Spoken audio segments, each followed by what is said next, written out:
Genial. Empezamos entonces.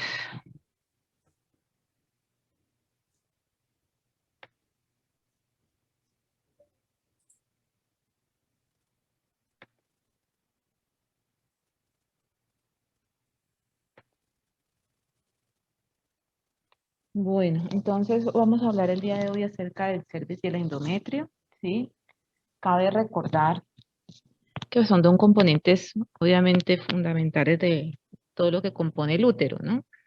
Entonces vamos a recordar un poquito de las partes del útero, donde tenemos un fondo uterino, un cuerpo uterino y un cuello, ¿sí? Uterino o cervix. A su vez, el útero se compone además de tres capas. Una capa interna que viene siendo como la mucosa, por así decirlo, de todo el cuerpo uterino, de todo el útero, que es el endometrio, una capa muscular, que es lo que nosotros conocemos como miometrio, y una capa externa, que es el perimetrio, ¿sí? Entonces el perimetrio es un repliegue de peritoneo, básicamente formada por mesotelio, ¿sí? Que es lo que va a recubrir todo el órgano uterino. Es como la celosa. Cuando nos, claro, sería la parte más externa, ¿sí? Entonces, ustedes ven acá, histológicamente vamos a tener un epitelio, ¿sí? Que por debajo de ese epitelio, básicamente lo que vamos a encontrar, lo que nosotros siempre hemos visto como lámina propia, acá le van a cambiar un poco el nombre, pero viene siendo lo mismo, acá se va a denominar estroma, ¿sí? Pero viene siendo lo que nosotros hemos conocido habitualmente como lámina propia, ¿sí? Vamos a tener después el miometrio y el perimetrio. Entonces, vamos a empezar con el endometrio. Recordemos que durante la edad fértil, la mucosa uterina va a sufrir modificaciones cíclicas, ¿sí? Acuérdense que el endometrio, la principal función que tiene es que cada 28 días participa del ciclo menstrual, o sea, va a desfaselar una parte de su mucosa, de su epitelio, ¿sí? Para que se dé la menstruación. Y cuando hay un embarazo, su función es mantener esa capa funcional, que ya la vamos a ver más adelante, para crear el ámbito apropiado para la anidación y la implantación del embrión. ¿Listo? Entonces, estas modificaciones cíclicas obviamente van a estar influenciadas por hormonas y además va a estar influenciada por el eje hipotálamo-hipófisis. Esto va muy de la mano con el ciclo ovárico, ¿sí? Entonces, acuérdense que la primera parte del ciclo ovárico va a estar influenciada, ¿por qué? ¿Por la FSH o la LH? LH, ¿Recuerdan algo? ¿Quién dijo? LH yo. No, señores, la FSH, FSH, que es la fase proliferativa, la primera fase, ¿sí? Y después, cuando llega la ovulación, encontramos la LH. Acuérdense de esa parte, jóvenes. Listo. Entonces, cuando nosotros estamos hablando de la FSH lo que hace es estimular el crecimiento del ovario, ¿sí? Y lo que hace es estimular esa capa que se perdió durante la menstruación, cuando el epitelio como tal se va a dividir, digamos, en dos capas fundamentales, uno que es la capa basal y otra capa que es la funcional. La capa basal es la que siempre va a quedar, la que no se pierde con la menstruación y es la encargada de regenerar esa capa funcional, ¿sí? Entonces, una vez ha terminado la menstruación, gracias al influjo de la FSH y que a través del ovario se producen estrógenos, empieza toda la parte regenerativa, ¿sí? Entonces, a eso se denomina fase proliferativa, prolifera todo, ¿sí? Una vez llega la ovulación, entonces, gracias al influjo entonces acá de que baja FSH y se dispara LH, se forma el cuerpo amarillo, ¿sí? Entonces, o el cuerpo lúteo del ovario, ¿sí? Entonces, esto lo que va a producir, la hormona que va a producir es la progesterona, y en ese momento empieza toda la etapa secretora. Ya la vamos a hablar un poco más adelante. Pero entonces lo que quiero que les quede claro es que el endometrio, como el ovario, participan de la mano en el ciclo menstrual, ¿sí? Entonces, estas modificaciones que se presentan a nivel del endometrio va asociada precisamente al influjo hormonal de estrógenos y progesterona, ¿sí? Y el epitelio va a tener también ciertos cambios durante ese influjo hormonal, ¿sí? Entonces, por lo general, el epitelio endometrial se compone de un epitelio cilíndrico, simple, ciliado, ¿sí? Con células secretoras, ¿sí? Y una gruesa capa subyacente de tejido conectivo, que en este caso es el estroma, que yo les decía que nosotros siempre veíamos que debajo del epitelio venía la lámina propia, pero acá en este caso se va a denominar estroma. Entonces, en ese estroma, lo que nosotros vamos a encontrar es abundante tejido conectivo, vamos a encontrar células fusiformes, células estrelladas, células incluso inflamatorias, pero no tan presentes como en otros tipos de tejido que nosotros hemos visto. Y sobre todo vamos a encontrar numerosas glándulas endometriales tubulares simples que van a desembocar hacia la luz, ¿sí? Produciendo obviamente gran cantidad de moco, así que estas células secretoras básicamente las vamos a encontrar con va a tener una mayor presencia a nivel de las glándulas. Son células caliciformes, ¿cierto? Son células secretoras, también se pueden denominar calciformes, pero por lo general acá no tanto las denominan como calciformes, sino secretoras de moco, ¿sí? Pero en realidad son células calciformes. Ustedes después las van a ver. No tan presentes como en los otros cortes histológicos que nosotros hemos visto, no tanto la formita de copa como tal, sino que son células que producen moco. No se caracterizan por ser en forma de copa. Son células, son simplemente células que producen moco. Acá, bueno, ya esto se los mencioné, que puede haber algunas menores modificaciones, pero las hay con el influjo hormonal, ¿sí? Pueden aumentar la cantidad de cilios, sobre todo durante la fase folicular, ¿sí? Paralelo al incremento de los estrógenos. ¿Cuál es la fase folicular, profe? O sea, está la fase proliferativa y luego sigue la fase Ya folicular. las voy a mencionar bien más adelante, ¿sí? Que ahí están todos los esquemas y se los explico bien. Entonces, yo les había mencionado que hay una capa basal y una capa funcional. En la capa basal se va a caracterizar porque va a haber un estroma mucho más celular que en la capa funcional, ¿sí? Hay poca o ninguna modificación cíclica bajo el influjo hormonal. Esta capa no se elimina durante la menstruación. Y en la capa funcional, estas sí van muy de la mano con los cambios cíclicos por el influjo hormonal y está como en la parte más externa de ese epitelio o de esa, qué es lo que se va a desfacelar, qué es lo que se va a perder durante la menstruación. Entonces, ahí en esa capa, esas dos capas se van a caracterizar porque la irrigación es distinta. Entonces, ustedes van a ver que vienen las arterias uterinas de un lado y del otro lado, ¿sí? Al unirse forman las arterias arcuatas y las arcuatas a su vez empiezan a ramificar hasta que se llegan pequeños vasos que son los denominados arterias basales, que son las que ustedes van a ver acá, ¿sí? Ustedes acá van a ver acá, volviendo un poquito, digamos, a todo lo que compone la mucosa. Tenemos el epitelio aquí, ¿sí? Que es la parte más superficial. Tenemos estas invaginaciones que en realidad son las glándulas tubulares, ¿sí? Lo que está acá adentro sería el estroma, ¿sí? Y ustedes acá, lo que están viendo aquí, son células basales y además ven acá los vasos o las arterias, más que todo, basales, que a su vez se van a subdividir en pequeñas arterias radiales y son los que van a mantener esta capa basal.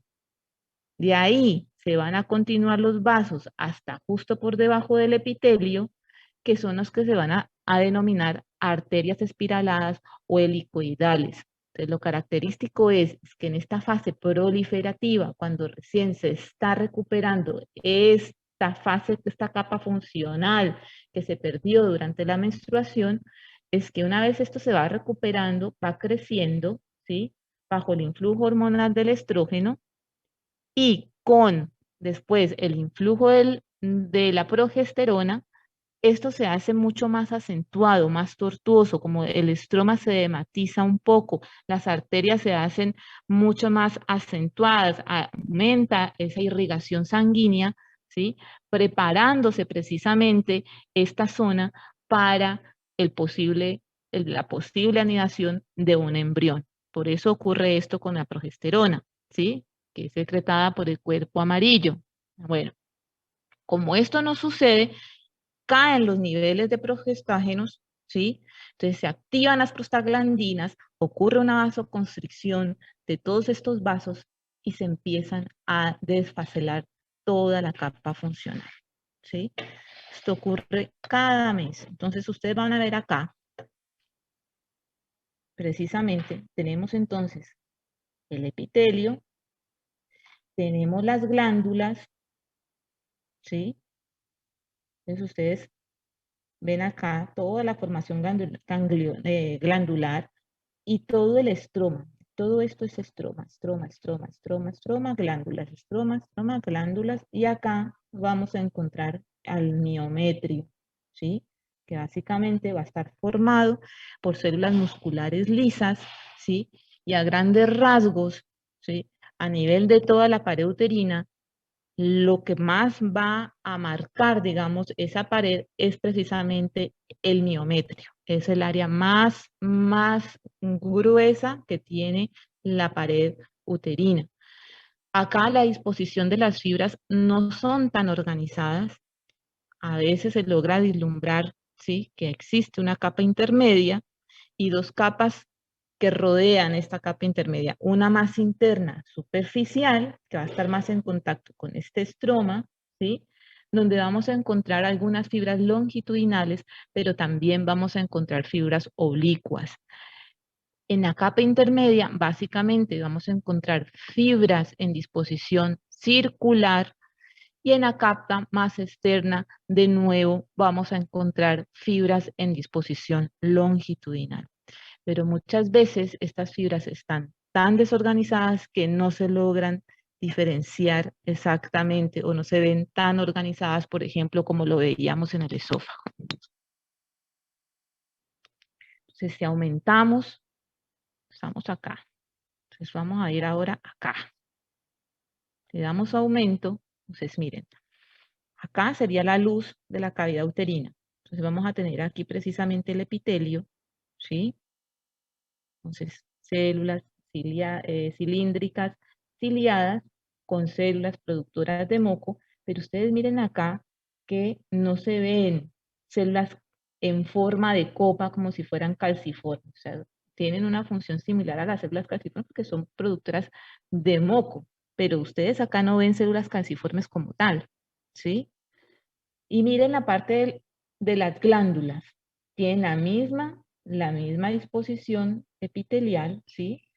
Sus núcleos bien redondeados, basales, con algunas cilios, no todas se acompañan de cilios, ¿sí? Acá sí va a predominar el tejido ciliado y acá vamos a encontrar mayor cantidad de células secretoras.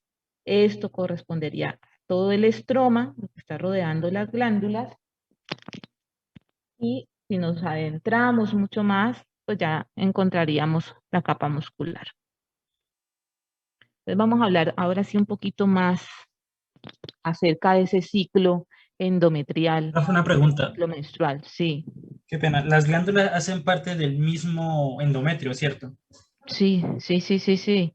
Todo eso es endometrio.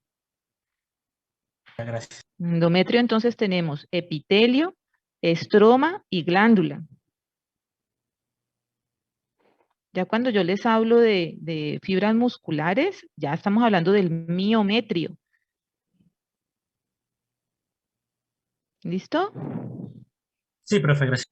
Bien, entonces, las modificaciones que hablábamos. Entonces vamos a encontrar una fase, ¿sí? Que es la menstruación.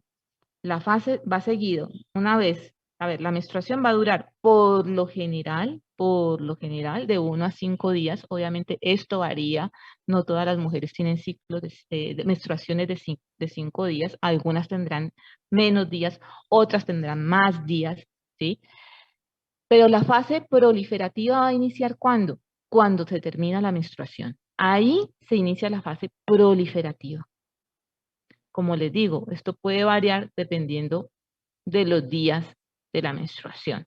Entonces, una vez ocurre la ovulación, vamos a irnos acá para que me puedan entender lo que les estoy diciendo, ¿sí? Entonces, acá tenemos toda la fase menstrual.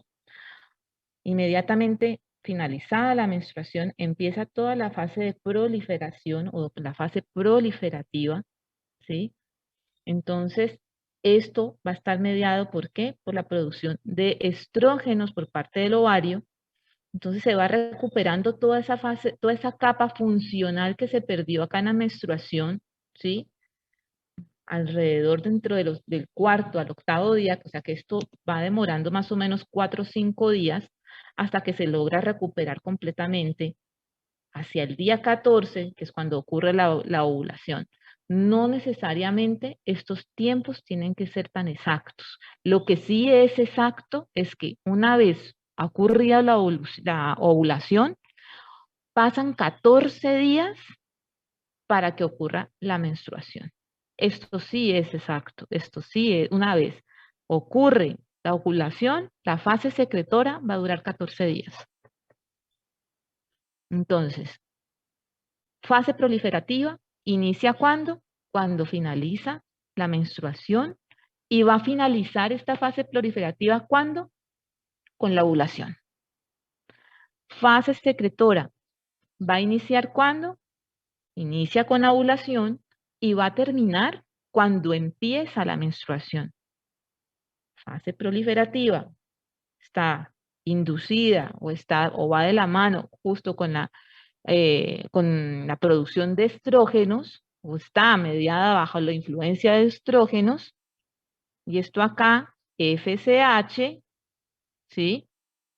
Fase secretora, esto está mediado por cuerpo lúteo, cuerpo amarillo, producción de progestágenos, ¿sí?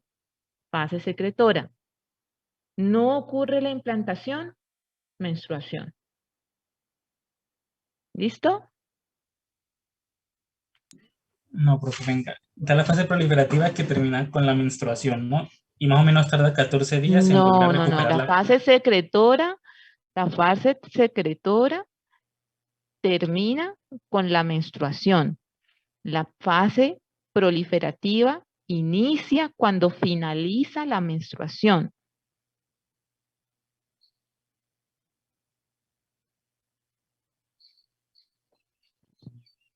¿Listo? ¿Me podría volver a repetir eso? Qué pena. O sea, son 2 fases nomás, no 4. No, son solamente 2 fases. Tenemos una fase menstrual, ¿sí? O podríamos hablar de 3 fases. Una fase menstrual, una fase proliferativa, una fase secretoria y nuevamente la fase menstrual, ¿sí? No son 4 fases, sino que pasa es que aquí la vuelven a repetir para que o sea, para que se den cuenta que cuando termina la fase secretoria, empieza la fase menstrual o empieza la menstruación, ¿sí? No ocurre aquí anidación, no ocurre embarazo, no ocurre que haya un implante a nivel del embrioncito, no hay embrión, no hay embarazo, entonces, ¿qué pasa? Se desfacela la capa funcional, empieza la menstruación, disminuye ese cuerpo lúteo, ¿sí? Deja de producir progestágenos y se convierte en un cuerpo albicans, ¿sí? O sea que ya no produce nada. Entonces, ¿qué pasa ahí? Se activa aquí en todas las prostaglandinas, sobre todo la alfa 2. Entonces, allí ocurre una constricción de todas esas arteriolas, se produce una necrosis y se desfacela la capa funcional. Inicia la menstruación. Entonces, por eso hablo de que la fase secretora finaliza con el inicio de la menstruación. ¿Qué pasó? Terminó de desfacelarse toda esa capa funcional, finaliza la menstruación. Entonces, ¿qué pasa? Gracias al influjo estrogénico, empieza a regenerarse esa capa funcional que se perdió. Por eso se llama etapa proliferativa o fase proliferativa, porque vuelve de nuevo a crecer. Yo no los quiero complicar con fase temprana, fase tardía, fase temprana, media, tardía. No. O sea, lo que me interesa es que ustedes sepan que hay una fase proliferativa, una fase secretora. Fase proliferativa, se recupera esa capa funcional que se perdió. Fase secretora, se vuelven los vasos más tortuosos, se empieza a preparar porque el cuerpo cree que va a haber un embarazo, entonces no hay embarazo, se apaga ese cuerpo amarillo, disminuye la producción de progestágenos y entonces de nuevo se desfacela la capa funcional. ¿Listo?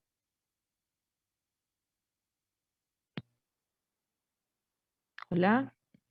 Pero yo entiendo una cosa, o sea, la fase proliferativa se recupera el endometrio funcional, pero en la fase secretora, ¿para qué sirve?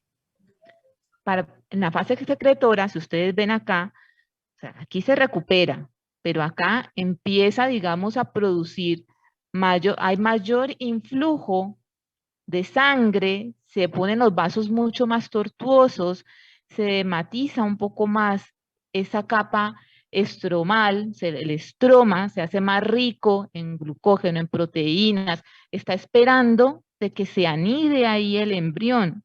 En esta fase, con la progesterona en todo su esplendor, lo que hacen es ayudar a que si hay un embarazo, se pegue a nivel de esta pared, ¿sí? A nivel de, se introduzca aquí el embrión y empiece a nutrirse de esos vasos sanguíneos. Cuando hay embarazo, inmediatamente empieza la producción de la beta, la hormona, la beta coriónica humana, que lo que hace es que se siga produciendo progestágenos indefinidamente para que tenga toda esa nutrición, todo ese aporte sanguíneo que va a necesitar el embrión para su desarrollo. Profe, o sea que esa fase corresponde como a los días fértiles de las mujeres. Sí, es la etapa más fértil. Es la etapa más fértil, tal cual. ¿Listo? ¿Y siempre dura 14 días? Dura 14 días aproximadamente. Puede variar un poco la duración de la fase proliferativa, pero por lo general lo que no va a variar es la duración de la fase secretora. Una vez ocurre ovulación, hay fase secretora. Ven que acá estamos hablando de más o menos de 0 a 4 días, pero como yo les decía, esto puede ser más, puede ser menos, ¿sí? No todas las menstruaciones son iguales en las mujeres.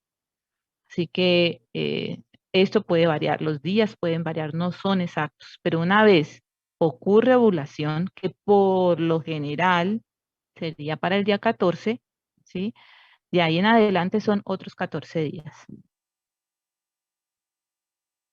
¿Listo? Profe, o sea que, por ejemplo, en una mujer que ya está en la edad de menopausia, pues no, obviamente no se modifica para nada este endometrio. Exactamente. Ya una mujer en menopausia, pues ya no tiene, no tiene ese influjo hormonal activo. Entonces, ese endometrio no va a cambiar, al contrario, tiende a atrofiarse, ¿sí? Entonces, cuando ese endometrio en una mujer posmenopáusica empieza a activarse, hay que hacerle seguimiento. Eso ya estamos, cuando ya nosotros empezamos a hablar de que hay una hiperplasia endometrial y ya hay un influjo hormonal en una paciente que no lo debe tener, ojo, algo está pasando que no es normal, ¿sí? Y esto precisamente se va a traducir ¿en qué? En que hay menstruación, ¿sí? Entonces una mujer posmenopáusica que lleva 6 años de menopausia y de un momento a otro empieza a sangrar, ojo, es un sangrado que no es normal en una paciente que no debería tener un influjo hormonal de esos. O sea, pues estamos con un cáncer de endometrio seguramente. Así que ojo. ¿Mm? Bueno, eso ya lo vamos a hablar más adelante. Profe, pero, o sea, una última pregunta entonces.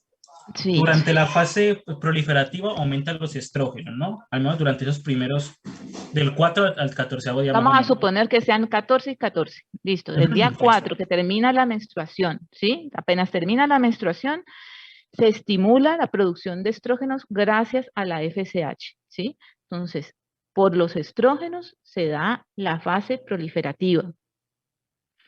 Con la ovulación, una vez se acerca hacia el momento de la ovulación, disminuye la FSH, disminuye la producción de estrógenos, pero ahí se aumenta el pico de la LDH, ¿sí? Y aumenta la producción de progestágenos. Entonces, ahí empieza o facilita que se ocurra toda esta etapa secretora, toda la fase secretora. ¿Mm? Y entonces, cuando ya se acaba el cuerpo lúteo, disminuye los progestágenos, ahí es donde se desprende el endometrio, ¿cierto? Sí, señor.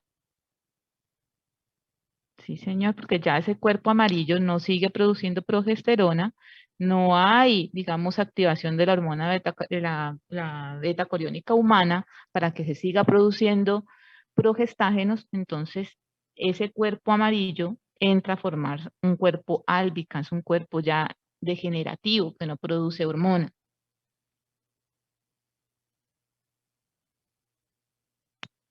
Y se activan las prostaglandinas. ¿Ok? Sí, Bueno. profe, yo. Entonces, bueno, ustedes van a ver acá, tenemos el estroma, tenemos las glándulas, acá como recién, digamos, se está recuperando este tejido, ustedes ven acá una glandulita dentro de todo como normal, ¿sí? Y el estroma endometrial. En la fase secretora, ustedes lo que van a ver es que acá, como les dije, hay como una mayor producción, hay mayor producción de moco. Las células se hacen más turgentes, los vasos se hacen más tortuosos. Hay un aumento acá de riego sanguíneo, hay un aumento de producción de proteínas, hay un aumento, se pone todo este tejido rico en sustancias, ¿sí? Por eso ustedes ven acá que esa glándula que ustedes veían acá lisita, como tranquila, ¿sí? Por así decirlo. Ustedes ven acá que como que empezó a hacer esta variedad, como si se torna como aserrada, ¿sí? Y es porque todo este epitelio se empieza como a edematizar, a sobreproducir, entonces se empieza a ver como más tortuoso todo. Entonces esto es lo característico de estas glándulas cuando se ven así todas aserradas o en forma de serrucho, ¿sí? Ahí sabemos que está esta paciente en una fase secretora. Miren la diferencia de la disposición de la glándula a este nivel, o como ustedes la ven acá. ¿Listo? Entonces, histológicamente ustedes van a ver en la fase proliferativa la glandulita, digamos, en grandes variedades en su forma. Acuérdense que esto es un tejido tubular, ¿sí? Y acá se torna aserrado, o con dientes de sierra, o como en forma de serrucho, ¿sí? Ese es el cambio que ustedes pueden ver. Miren acá, si hacemos una imagen mucho más ampliada de esa fase secretora, lo que les decía, de que se torna más tortuosa, y esto que ustedes van a ver acá, como si fueran remolinos, en realidad son las arterias espiraladas, ¿sí? También la van a ver durante toda la fase secretora, más pronunciadas, ¿ok? Y esto que ustedes ven aquí, rodeando las espiraladas y rodeando las glándulas, ¿qué es? El estroma. Las células deciduales, ¿qué son las células deciduales? Yo les mencionaba que cuando no hay, digamos, embarazo, se produce toda la parte descamativa, ¿no? Profe, ¿usted me podría explicar la foto anterior, por favor? ¿Otra vez? Estas son las glándulas. Esto es una glándula, ¿sí? Endometrial. Esta es otra glándula, este es otro corte de una glándula, acá está otro corte de una glándula. Entonces yo les mencionaba que lo típico es ver que sea una glándula tubular como de este aspecto, sin grandes variaciones, y esto es lo que caracteriza la fase proliferativa, ¿sí? Ustedes ven acá el estroma, miren que no logran ver grandes cambios o no se ven, digamos, tan acentuados, las arterias espiraladas, ustedes podemos encontrarlas, no quiere decir que no estén, sí están, pero no se ven como tan acentuadas. En la fase secretora sí se hacen un poco más acentuadas y se logran visualizar mucho mejor. Por ejemplo, si nosotros vemos este corte acá, acá se logra ver, por acá se ve a otra, acá se ve otra, ¿sí? Se logran ver mucho más y empiezan a ocurrir cambios a nivel de las glándulas, no son tan tubulares, sino que se caracterizan porque empiezan a hacer como estas proyecciones, ¿sí? Que da la similitud a una sierra o a un serrucho, ¿sí? Por eso se llaman, digamos, glándulas en serrucho y es lo característico de la fase secretora. Entonces, si hacemos un aumento, simplemente lo que estamos viendo acá es esos dientes de sierra, por así decirlo, que hace la glándula. Eso es lo que se ve. Y acá ustedes están viendo las arterias espiraladas y el estroma circundante. Solo que esto es una foto, obviamente, con mayor aumento. ¿Listo? Sí, profe, gracias. Bueno, les mencionaba que como no hay embarazo, ¿qué ocurre entonces cada 28 días? La menstruación. Entonces, cuando sí hay embarazo, entonces acuérdense que ahí lo que se activa es la beta coriónica humana, diciéndole a ese cuerpo lúteo, oiga, tiene que seguir produciendo progesterona para que ese riego sanguíneo siga siendo prominente y mi embrión que se va a ir a instalar ahí tenga comida, pueda crecer, pueda tener todos los nutrientes necesarios para el crecimiento de ese embrión, ¿sí? Asegura de que tenga todos los factores necesarios nutricionales, todos los aportes calóricos para que las células se sigan dividiendo y siga el desarrollo del embrión, ¿sí? Que haya una adecuada implantación de ese embrión. Y el estroma, que habíamos dicho que habían como células fusiformes, algunas células estrelladas, ¿sí? Empiezan como a ensancharse, se llenan bastante glucógeno, ¿sí? Para precisamente proporcionarle también energía a todo ese tejido circundante. Acuérdense lo que hace el glucógeno, ¿sí? Entonces, esas células estromales se anchan, se dematizan, se ven un poco más grandes y aquí cambian de nombre a células deciduales. Estas celulitas que ustedes veían acá, es esto lo que yo les estoy diciendo, estas células que se ven acá en el estroma, se empiezan a ensanchar durante el embarazo y cambian de nombre a células deciduales. Se ensanchan porque también esto acá se llena de glucógeno. O sea, el Bueno, estroma se ensancha en el embarazo y se llaman células deciduales. deciduales, exactamente. ¿Listo? Ahora, en la hiperplasia endometrial.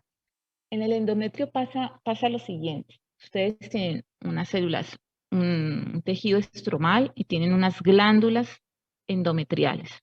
Por lo general, la relación de estroma y glándula es 1 a 1, ¿sí? O sea que hay una buena cantidad de estroma que rodea a una glándula, ¿sí? Ustedes no ven un apiñamiento de glándulas, o sea, siempre tiene su espacio y están ¿sí? Ustedes ven acá que tienen una buena cantidad de estroma, y eso que esa es la fase secretora, y acá en la proliferativa ni hablar, tienen una muy buena cantidad de estroma, ¿sí? Ustedes no ven un apiñamiento de tejido glandular. ¿Qué pasa en la hiperplasia endometrial? La hiperplasia endometrial se va a caracterizar porque hay una proliferación anómala, sobre todo hay un incremento de las glándulas endometriales en relación al estroma endometrial. Entonces, cuando esto se presenta, se denomina hiperplasia endometrial. Hay un sobrecrecimiento, hay una gran cantidad de glándulas, se pierde esa relación 1 a 1, ¿sí? O sea que vamos a encontrar más cantidad de glándulas y menos cantidad de estroma. Eso es lo típico de una hiperplasia endometrial. Ahora bien, podemos encontrar diferentes tipos de hiperplasia endometrial, ¿sí? Entonces, ustedes ven acá un tejido normal, ¿sí? ¿Qué fase sería esta? Ustedes están viendo allí el corte de las celulitas. ¿El estroma?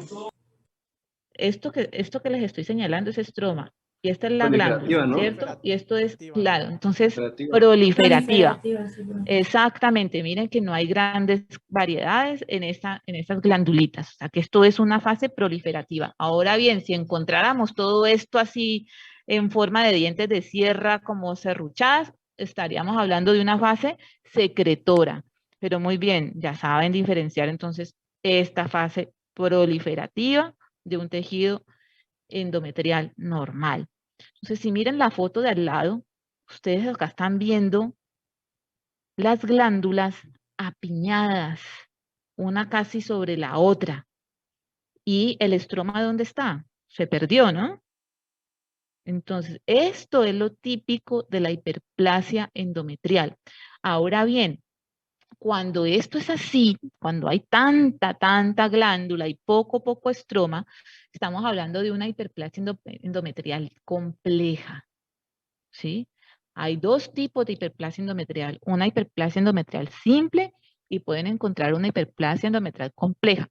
O sea que si esta es la compleja, la simple quiere decir de que también vamos a encontrar bastantes glándulas, pero sí vamos a encontrar todavía algo más de estroma. Entonces, miren acá. Acá tenemos bastantes cantidades de glándulas, ¿sí? Pero todavía hay un poquito de estroma, pero hay más glándulas. Aquí es una hiperplasia endometrial simple.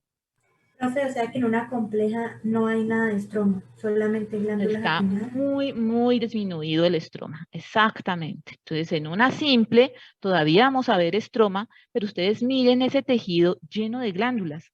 Si lo comparamos con las otras fotos que hemos visto, o sea, no es tan así, ¿sí? Pero ustedes miren acá, esto está lleno de glándulas, ¿sí? Entonces, es una hiperplasia endometrial simple.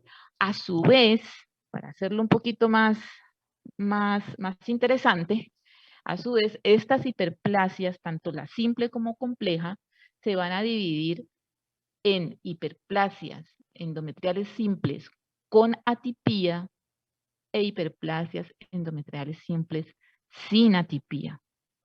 ¿A qué hace referencia esto? Aquí. Cuando hay una hiperplasia endometrial sin atipía, las células no tienen variación, no se ven, los núcleos todavía se conservan, no se ve presencia de mitosis, no hay pleomorfismo nuclear, ¿sí? Entonces, guardan todavía una relación similar o se puede decir que casi normal de esa célula, no ha variado, se mantienen todas muy estables, por así decirlo. No encontramos esos otros componentes que les acabo de mencionar. Lo que sí es que va a dar una apariencia como si esto estuviera un tejido, como si esto aquí estuviera un tejido pseudoestratificado, da esa apariencia, pero en realidad no es un tejido estratificado. Lo que ocurre es que hay tanta cantidad de células que empiezan como a apiñarse o a colocarse una encima de otra. Entonces los núcleos no quieren aplastarse. Entonces los núcleos se empiezan a desplazar. Se desplazan hacia la mitad o incluso hacia la parte superior o hacia la luz, ¿sí? Entonces da esa falsa impresión de que hubiera un tejido estratificado, pero en realidad no hay un tejido estratificado. Hay es un apiñamiento celular a nivel glandular. ¿Listo? Profe, ¿esa sería sinatipia? Esta O es con- sinatipía. Ok. Sinatipía. Miren, entonces acá pasamos ahora a la hiperplasia endometrial compleja, sinatipía. ¿Sí? Entonces lo que les decía, acá se ocurre un fenómeno que se llama back to back, o sea que espalda con espalda, o sea que se tocan prácticamente las glándulas unas con otras. Y aquí el tejido estromal es muy escaso. Pero todavía estas células guardan relación unas con otras, ¿sí? Que eso lo podemos ver.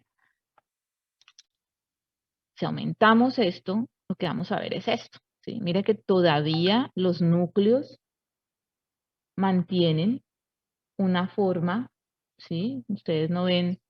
Y acá se hace, como están tan apiñadas, como que si se estuvieran aplanando un poco, ¿sí? Y da ese aspecto como si fueran tabacos, como si fueran células en forma de tabaco o alargadas, ¿sí? Pero en realidad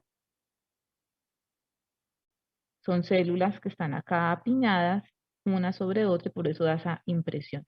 Pero ustedes no ven acá mitosis activas, no ven pleomorfismo, todavía se conserva, digamos, las características celulares. No hay tantas diferencias, por eso se denomina que es una hiperplasia compleja sin atipías. Ahora acá tenemos una hiperplasia compleja con atipía, ¿sí? Entonces aquí ya empezamos a encontrar núcleos de diferentes tamaños, más redondeados, ya no se ven como alargaditos, ¿sí? Sino que acá ya están más redondos. Algunos todavía se pueden encontrar medio alargaditos, como por ejemplo acá, ¿sí? O por ejemplo acá uno que otro, pero ya estos núcleos empezaron a cambiar. Ya se ven un poco más grandes, ya se ven algunos mitosis, ¿sí? Entonces, aquí ya estamos hablando de una hiperplasia compleja, porque no tiene estroma, ¿sí? Con atipías. Ya los núcleos no son iguales a estos, ¿sí? Miren que acá ya hay una diferencia de esos núcleos. Entonces, es una hiperplasia compleja con atipía. Y ahora el paso siguiente, el carcinoma endometrial. Profe, Entonces, qué pena, ¿puedes poner un momentico la anterior imagen? Solo un momento. Ya, profe, muchas gracias. bueno.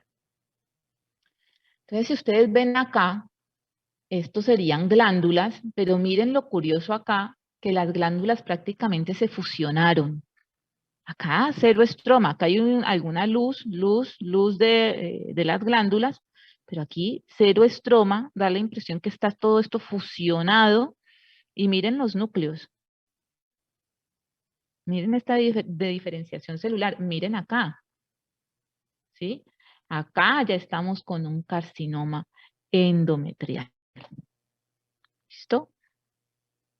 Mira la diferencia, hiperplasia compleja, sin atipías, con atipías, carcinoma.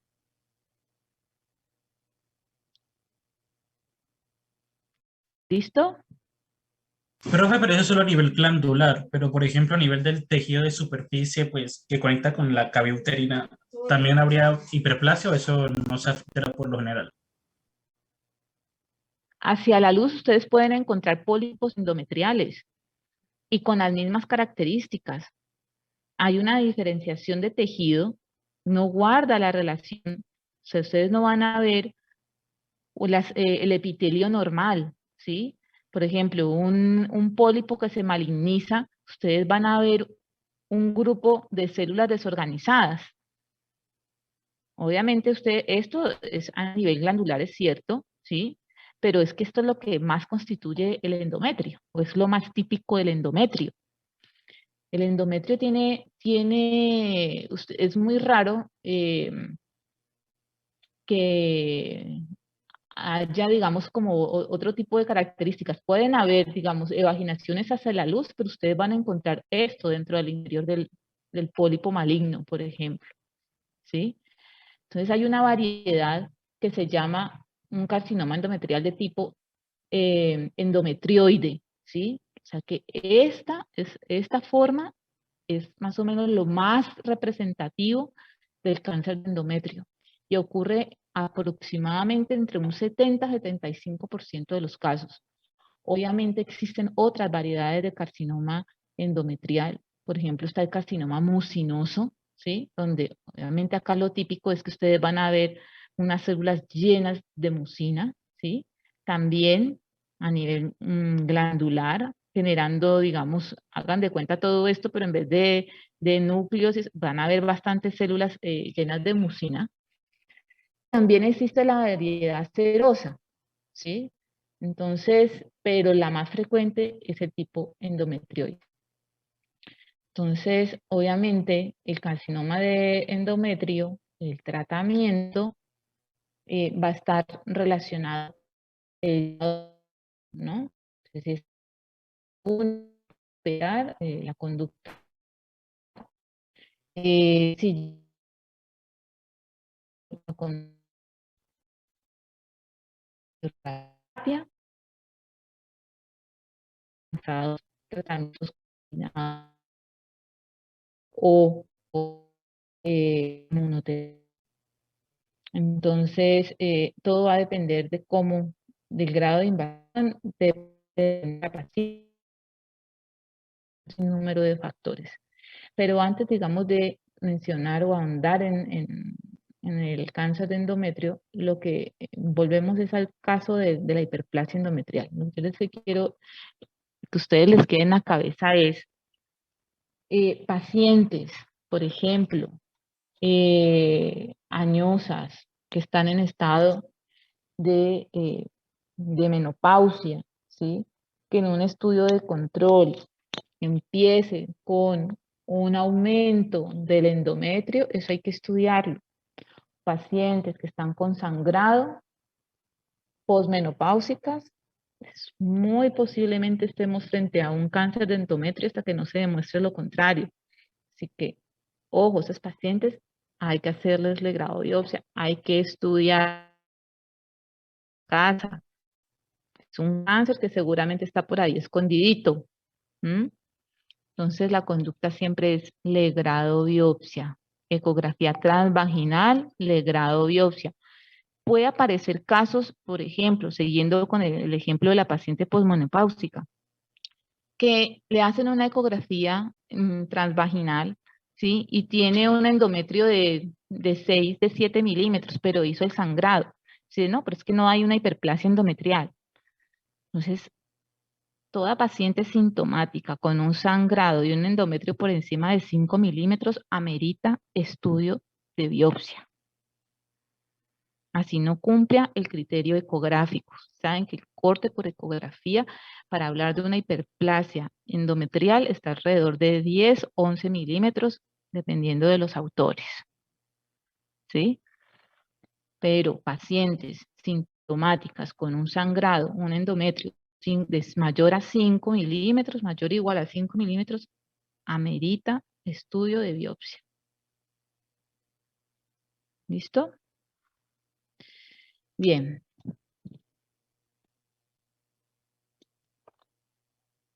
Ya es un corte macroscópico para que vean, digamos, el tamaño del tumor. Ahora bien, entrando a cervix.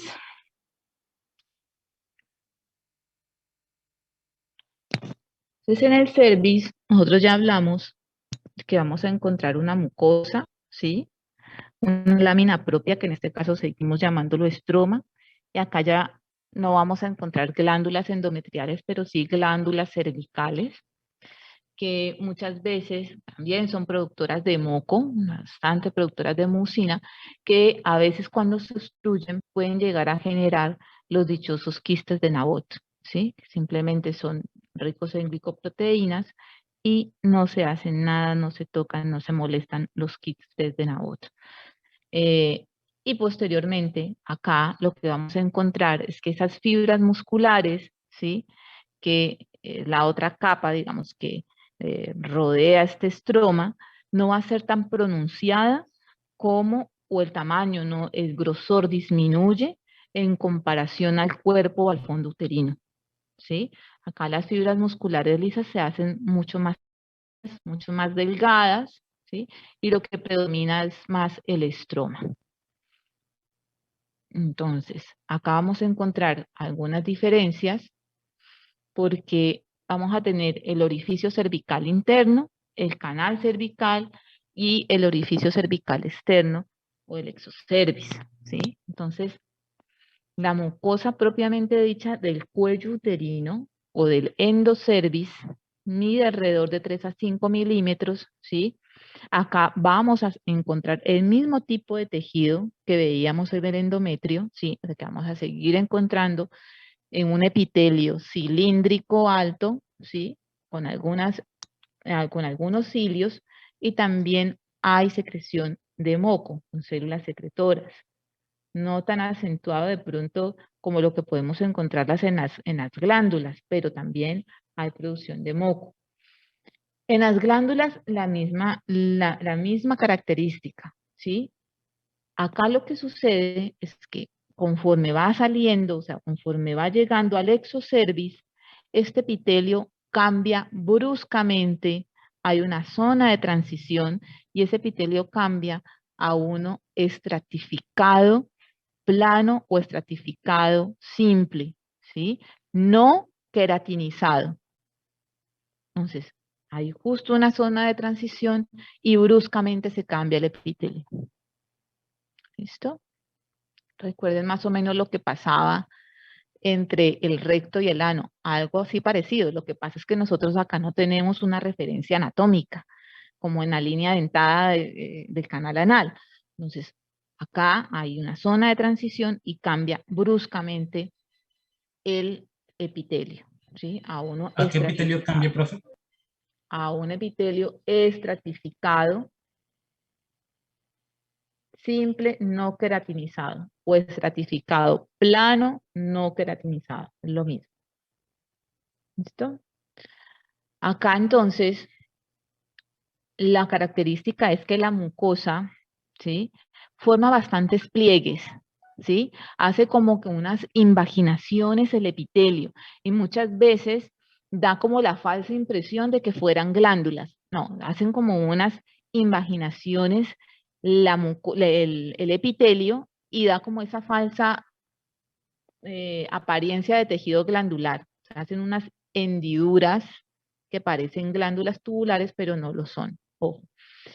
Y bueno, como les decía, el epitelio del endocervis cilíndrico alto, células secretoras y algunas células ciliadas, ¿sí? Ustedes ven acá estaríamos, si ustedes ven y analizan esta imagen, ¿sí? Miren la parte del epitelio, o sea, que sería este es el canal cervical, ¿sí?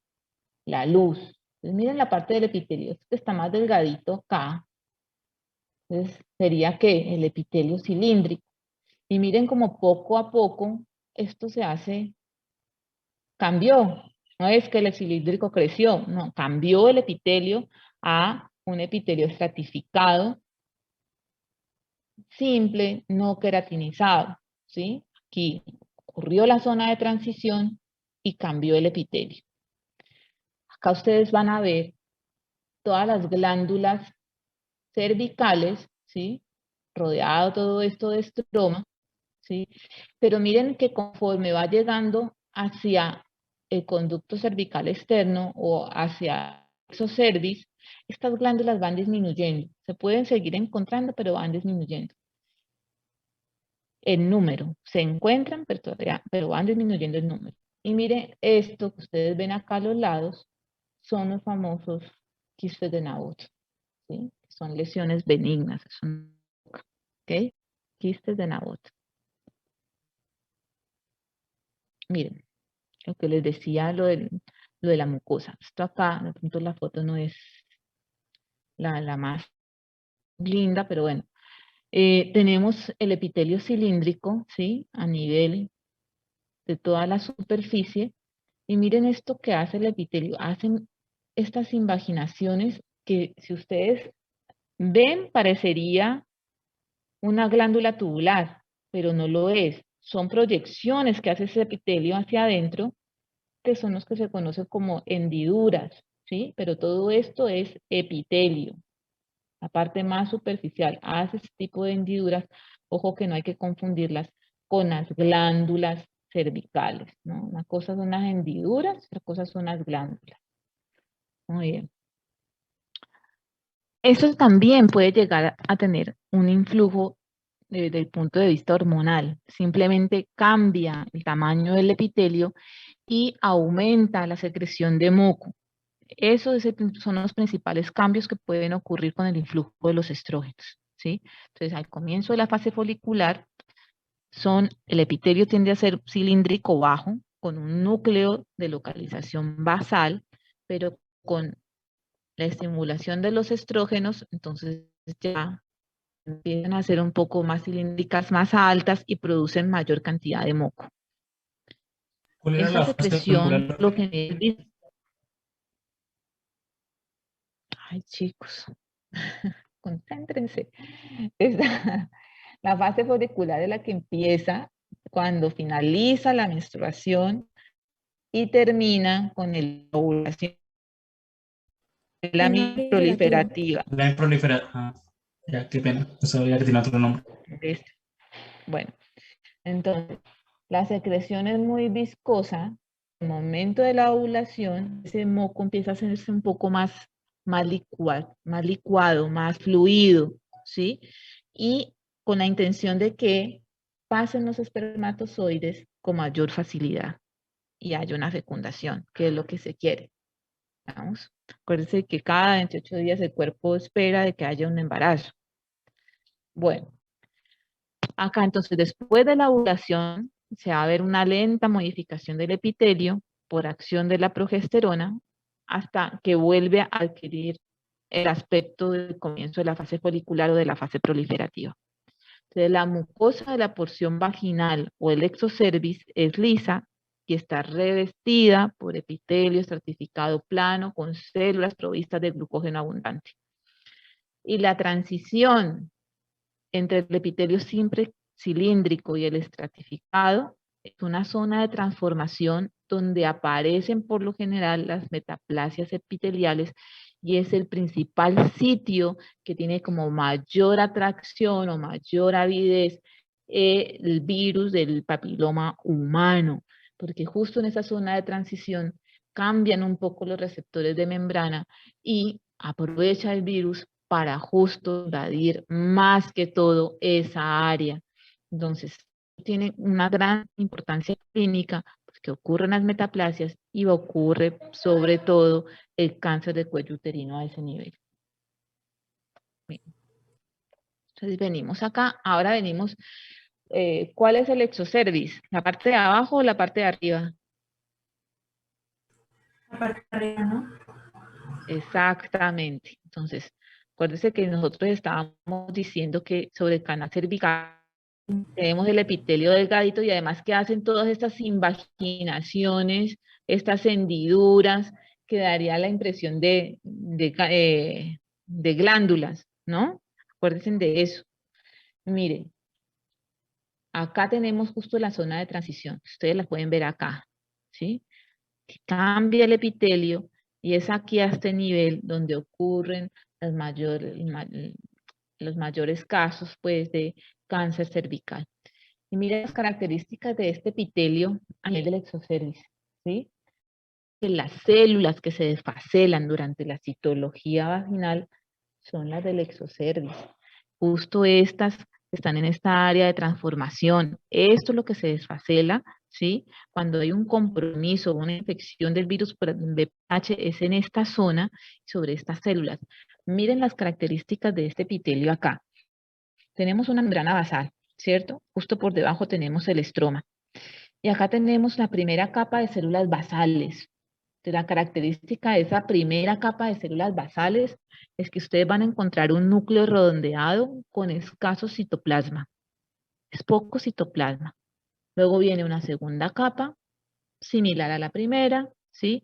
Una tercera capa, similar a la primera. Entonces son las células parabasales, ¿sí? Que se parecen a esa primera línea basal. Y si ustedes están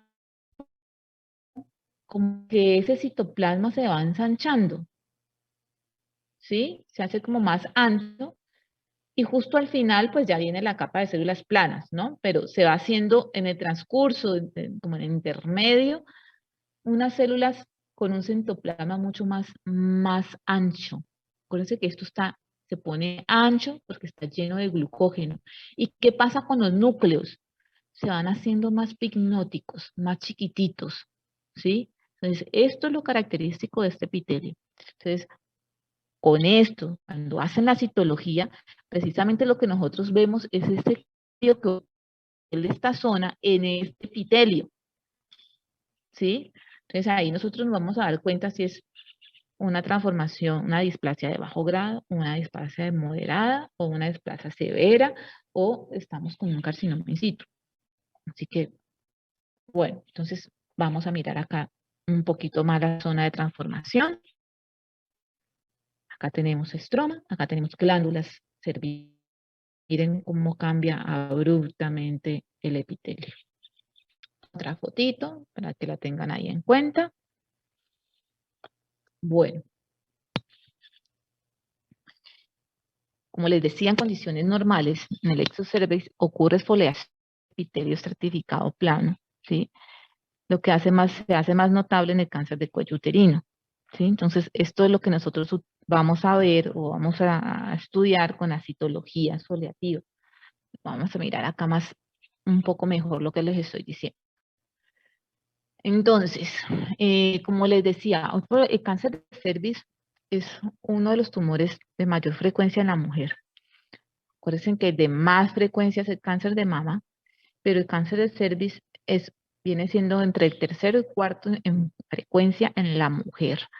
Y sobre todo a nivel de Colombia, a nivel del valle, somos los que más tenemos cáncer de cervix. Entonces, existen muchos factores de riesgo, pero los principales asociados al cáncer de cervix son la infección por el virus de papiloma humano, ¿sí? Infección por clamidia, por virus del herpes simple, historia familiar, el uso prolongado de anticonceptivos, la inmunosupresión, el tabaquismo, la vida sexual precoz, sobre todo aquellas que inician vida sexual antes de los 16 años, y también el aumento del número de parejas sexuales, ¿sí? Son como los principales factores de riesgo. Y dentro de ellos, obviamente el que se lleva, digamos, el premio, por así decirlo, es el virus del papiloma humano. Entonces, hablábamos de que ese virus tiene como una avidez justo sobre esa área de transición, ¿no? Y en el organismo ocurren dos cosas, que eso ya lo hemos hablado cuando entra un microorganismo un agente extraño a nuestro cuerpo. O contamos con suerte y nuestro sistema inmune lo elimina, ¿sí? Lo desecha y no ocurre ninguna infección, ¿sí? O, ¿sí? O simplemente progresa la infección, produce una lesión precancerosa, sigue evolucionando, sigue dando, hace invasión y se forma un cáncer, ¿sí? Entonces, cuando hay infección de este virus a nivel de las células basales del epitelio, ellas cambian su conformación. Empieza a verse unas células muy típicas que se denominan coilocitos, que estas partículas o esta infección a nivel de estas células, ¿sí? La vamos a encontrar básicamente en las infecciones más agudas y en las infecciones que no son o no tienen cierto grado de displasia tan prominentes, o sea, como en los CIL de bajo grado, es donde más vamos a encontrar coilocitos. Entonces, vamos para acá. Ahorita les explico bien lo de los coilocitos. Entonces, volviendo a lo del virus, el papiloma es un virus que tiene más de 100 serotipos o fenotipos, ¿sí? Donde se han identificado unos que están muy asociados al cáncer de cervix, que son aquellos que se han denominado como un alto riesgo oncogénico, que son los serotipos que están acá, sobre todo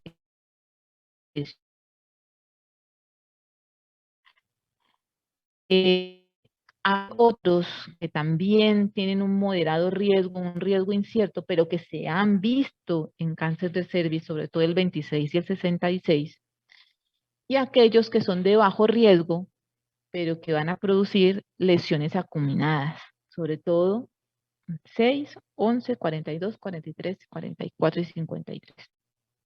Simplemente para que tengan en cuenta estos fenotipos. Miren, hoy por hoy, ¿sí? Para el screening de cáncer cervical, no solamente la detección de ADN del virus de papiloma. ¿Ustedes saben a qué edad se hace? ¿Cuál es el screening avalado a nivel nacional?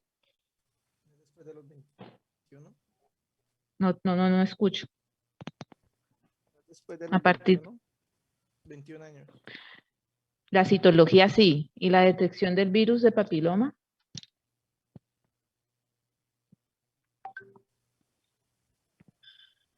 Pues no sería cuando se le da sospecha a la paciente. Una paciente con sospecha. Independiente de la edad. Sí, obviamente si tenemos una paciente con alto riesgo y de índice de sospecha, pues se pide. Pero digamos, por screening, ojo, una cosa es que una paciente esté sintomática y otra cosa es el screening. Por screening, la detección del virus del papiloma humano a nivel nacional está avalada a partir de los 30 años. Y si sale negativo, ¿De ¿cada los cuánto cuánto? tengo que pedirlo? De los 30 años. Me imagino que Ojo, cada que una año. cosa, no, cada 5 años. Esa es la guía a nivel nacional. ¿Sí? Si una prueba sale negativa, a los 5 años.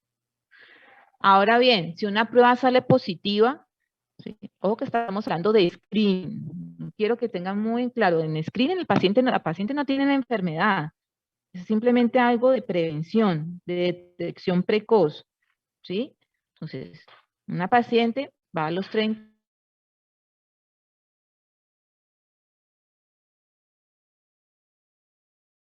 Paciente.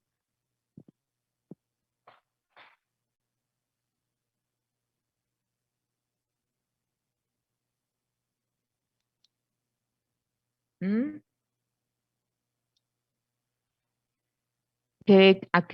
¿Ustedes qué le recomendarían a la paciente? ¿Qué le dirían? Cuando que profe, es que yo no escuché nada. Si una paciente de cervix va a los 30 años a hacerse la prueba del virus de papiloma humano, se hacen por PCR, se hace su prueba y le sale positiva. ¿Cuál es la conducta siguiente? ¿Ustedes qué le tienen que decir a la señora que tiene que hacer o a la paciente? Hacerle seguimiento cada 6 meses o cada año. ¿Biopsia? No. Están ¿Se pide flojos biopsia? en screening.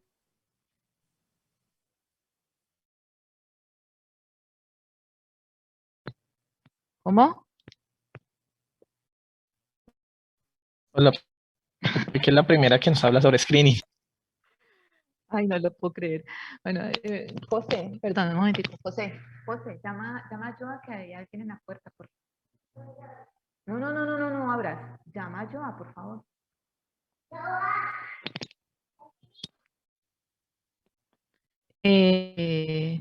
Bueno, es importantísimo que ustedes revisen eso, ¿sí? Lo que hay que hacer es pedir de inmediato la citología vaginal, ¿sí? Y si la citología viene igual, compatible con una lesión de alto grado, hay que hacer la colposcopia biopsia. ¿Mm? Profe, no le sí. escuché, no se le escuchó lo último que dijo. Que si viene la prueba del papiloma humano positiva, hay que hacerle la citología. Si la citología es positiva, hay que hacer una colposcopia biopsia. Y sale negativa Colposcopia, la profe. citología. Colposcopia. Si sale negativa, hay que repetir la prueba del virus, ¿sí? Y la citología a los 18 meses.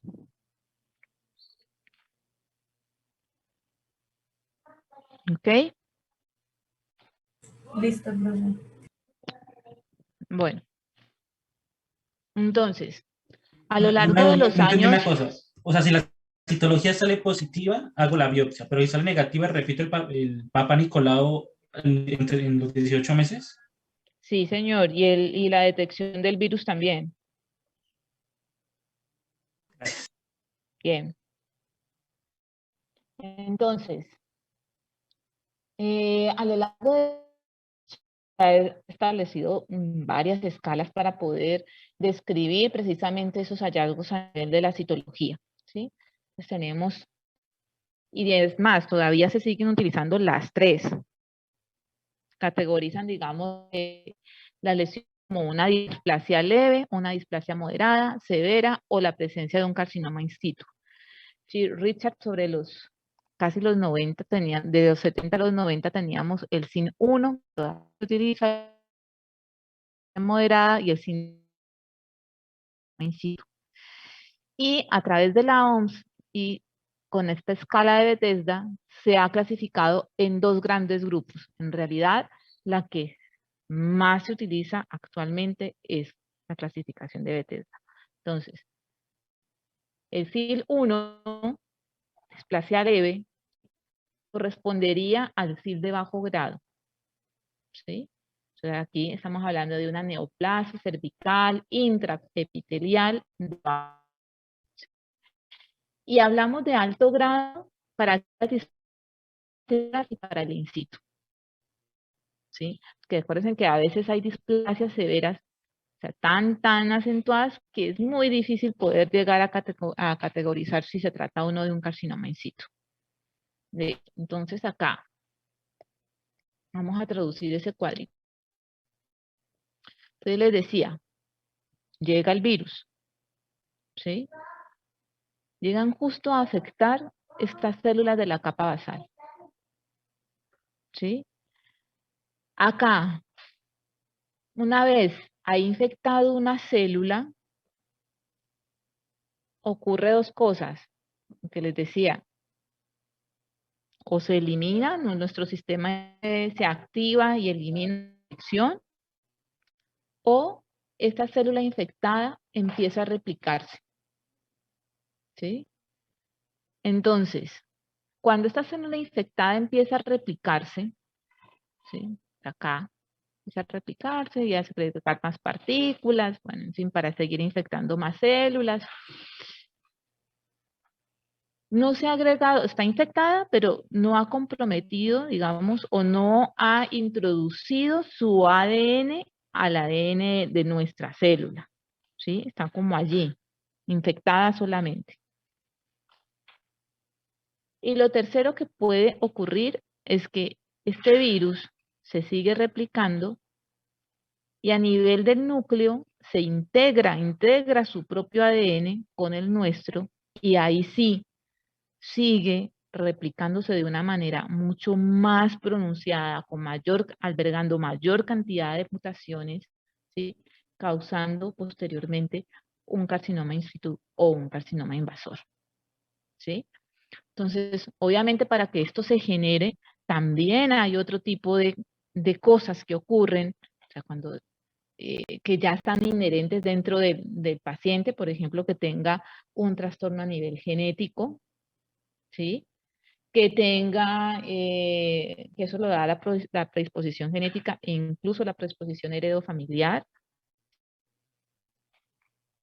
Esta infección ya haya causado algún tipo de mutación en alguno de los genes supresores de tumores, sobre todo a nivel del gen de la P53, que lo que va a hacer es que esto tenga un crecimiento descontrolado, la célula continuamente entra en división, no haya un freno a nivel del paso de G1 a S, ¿sí? Porque además estas células van a estimular la producción de unas proteínas, de unas oncoproteínas, que son la E6 y la E7, que lo que van a hacer es tratar de frenar el gen del retinoblastoma, ¿sí? Entonces, acuérdense que el retinoblastoma, el P53, son los que precisamente evitan que haya un paso o evitan, digamos, el estímulo de G1 a S, ¿sí? A la fase S del ciclo celular, acuérdense de eso, ¿sí? Entonces, cuando eso ocurre, inhibe estas dos proteínas, ¿sí? Esos dos genes supresores de tumores, que es el retinoblastoma y el P53, generando que haya una replicación constante. Entonces, no hay reparación del ADN, la célula cada vez va albergando más mutaciones, esa invasión del virus a nivel del núcleo puede quedar ahí libre y no hacer una recombinación genética o directamente incluir su propio material genético con el nuestro.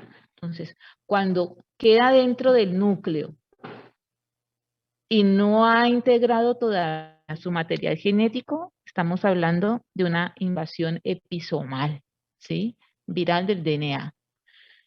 Cuando ya se ha integrado ese ADN del virus, estamos hablando ya estas células rojitas, ya totalmente, ellas ya tomaron control total y absoluto de la replicación, ¿sí? Y empiezan también a producir maquinarias, producción de proteínas para seguir estimulando el crecimiento, para seguir estimulando de pronto la angiogénesis y ya puedan crear todo el espacio apropiado, todos los nutrientes necesarios para que incluso logre salirse de la membrana basal y poder llegar a invadir un tejido.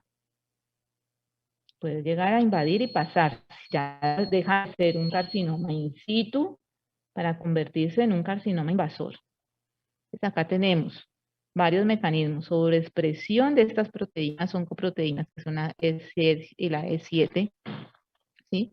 Hay mutación de los genes supresores de tumores como el TP53 y el gen de retinoblastoma.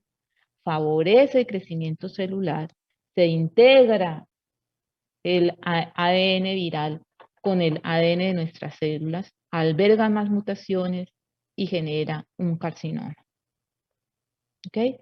Entonces, bien, volviendo a lo de la citología. Entonces, tenemos que cuando esta infección, ¿sí?, logra alterar, digamos, una pequeña porción, puedo decirlo, de estas células basales, pero como que todavía se conserva la zona interna, la zona social, estamos hablando de un SIL de grado 1 o de bajo grado, o un SIL de bajo grado, ¿sí? Y cuando ya, perdón, esta división empieza a ser más acentuada, estamos hablando de un grado 2 y un grado 3, obviamente, cuando ya empieza a diferenciarse completamente esta célula, es una displasia severa y aquí ya podemos encontrar tranquilamente o un carcinoma in situ y dependiendo pues de la biopsia que se haga posteriormente, si ya ha atravesado la membrana basal, estamos ante un carcinoma invasor. ¿Listo? Miren, entonces acá tenemos el corte histológico de cada uno. Tenemos acá el SIN de grado 1 o de bajo grado. Entonces tenemos solamente comprometida esa capa basal y parabasal. La zona intermedia todavía como que se mantiene o está diferenciada. Acá lo típico, lo que yo les decía, es que en la infección del virus, encontrar este tipo de células que son los coilocitos. Estos son los coilocitos. Miren que son células que se caracterizan porque pueden estar binucleadas con una tinción, con una cromatina bien teñida, bien intensa, ¿sí? Con una gran cantidad de mitosis Y además vamos a encontrar este citoplasma blanquecino como solito, vacío, ¿sí? Entonces, y una membrana que está reforzada. Hay un halo, digamos, a nivel de la membrana que lo refuerza. Lo vamos a ver más en un aumento mucho mayor. Entonces ustedes van a ver así dispersos esos coilocitos, pero miren que esas células basales están allí alteradas, ¿sí? Entonces, pero todavía más o menos como que guarda algo de relación con el tejido normal. Entonces, esto es lo típico de la neoplasia intraepitelial de bajo grado. Entonces, miren acá los coilocitos en un corte mucho más aumentado, ¿sí? Lo que les decía, que los núcleos pueden ser binucleados, vamos a encontrar mayor cantidad de mitosis, el citoplasma es claro, blanquecino, con un halo o un refuerzo a nivel de la membrana, ¿sí? Miren en el 2, o en el de alto grado, en el SIN2, miren cómo esas células basales empiezan como a proliferarse acá, y empiezan a invadir esa zona intermedia. Acá también encontramos todavía coilocitos, pero ya no estamos hablando de si la dividimos, digamos, en tercios, ¿sí? Acá en el SIN1 vemos que solamente había como compromiso de un tercio, ¿sí? Es típico encontrar estos coilocitos, pero todavía se mantiene la zona intermedia y la zona superficial. Y acá ustedes ven que prácticamente casi los 2/3 están comprometidos. Ustedes ven acá todavía coilocitos, ¿sí? Entonces, esto ya es un SIN2. Y en el 3, aquí prácticamente está todo el epitelio reemplazado. Todavía ni se ven casi coilocitos. La verdad no se ve. Esto es una mitosis, esto es una mitosis, mitosis, mitosis, mitosis, mitosis, ¿sí? Podría ser un coilocito pero estos son puras actividades mitóticas, ¿sí? Entonces, no vamos a ver tantos coilocitos en el SIN3, pocos en el SIN2, pero se ven más acentuados en el SIN1, ¿sí? Y acá, miren acá, estamos hablando de un carcinoma in situ, ¿sí? Pareciera, ¿por qué in situ? Porque no se ve ningún tipo de desorden por abajo, al menos en este corte, ¿sí? O sea, no pareciera un carcinoma invasor. Entonces nosotros, para cuando hablamos de invasión, sí, también tenemos en cuenta, digamos, los niveles de invasión. Muchas veces uno los divide en microinvasores e invasores propiamente dichos. Entonces, cuando tejido invade menos de 5 milímetros por debajo de la membrana basal, se denominan como microinvasores. ¿Listo? Miren, acá ya las células totalmente distorsionadas, de diferentes tamaños. Miren los núcleos, miren la tinción. Son como si fueran núcleos en tinta china, así se denominan, de la gran cantidad de actividad mitótica que tiene esto, ¿sí? Acá hay otro cortecito, donde ustedes pueden ver los 3 tipos. Miren, acá tenemos el tejido normal. Lamentablemente, pues el corte está en mucho menor aumento, pero esto corresponde a un SIN1, ¿sí? O una de bajo grado. Acá tenemos un SIN2, ¿sí? Y acá un 3 o de alto grado. Acuérdense que el 2 o el 3 ya se catalogan como de alto grado. Una pregunta, todos afectan principalmente al ectocervix, ¿cierto? Sí, a nivel sobre todo de la zona de transición, donde empieza. Ah, ya. Pero qué pena, lo de la displasia es literalmente lo mismo que a la atipia, ¿no? O sea, o sea, todo eso que debía displasia leve, moderada y alta era lo mismo que la atipia, ¿no? Estoy Acá ya, equivocado. cuando están hablando de displasia, quiere decir que la célula ya empezó a cambiar. Todavía no hay una transformación maligna. A veces se tiende a utilizar el término atipía para decir de que hay un cambio severo, o sea, de que hay un cambio relacionado a un tejido normal. Por ejemplo, cuando hablábamos em, cuando hablábamos de la hiperplasia, ¿sí? Entonces, en la hiperplasia en la hiperplasia endometrial mencionábamos que había atipia o no atipia, pero porque no es típico, o sea, cuando hacemos referencia de atípico o de atipía, no necesariamente quiere decir de que sea neoplásico.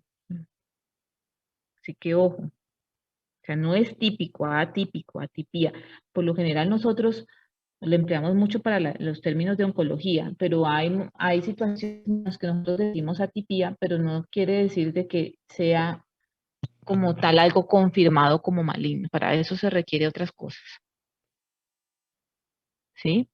Pero por lo general sí está muy asociado con, cuando nosotros lo mencionamos, depende del contexto, mejor dicho. En este caso, cuando nosotros hablamos de atipía, ¿sí? Sí estamos hablando de que algo severamente está ocurriendo y que posiblemente ya estemos con un carcinoma in situ. Entonces, con una displasia severa hay un nivel, digamos, ya de atipía de las células, no es una célula típica, está altamente distorsionada y posiblemente sea un carcinoma in situ o un carcinoma invasor.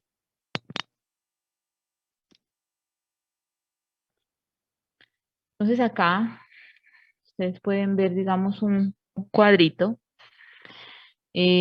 donde, según la literatura, digamos, dependiendo del grado de displasia, recordemos esto, una displasia leve, una moderada, una severa, qué porcentaje hay de regresión, o sea, de que se pueda eliminar, pueda nuevamente revertirse la infección, ¿sí? Entonces acá nos hablan de que el SIN1 tiene un porcentaje de regresión de un 57%, que puede persistir un 32% y que puede progresar a un in situ en un 11%. El SIN2, 43% de regresión, un SIN3, un 32% de regresión, ¿sí? La persistencia y la progresión. ¿Mm? Miren acá esta lesión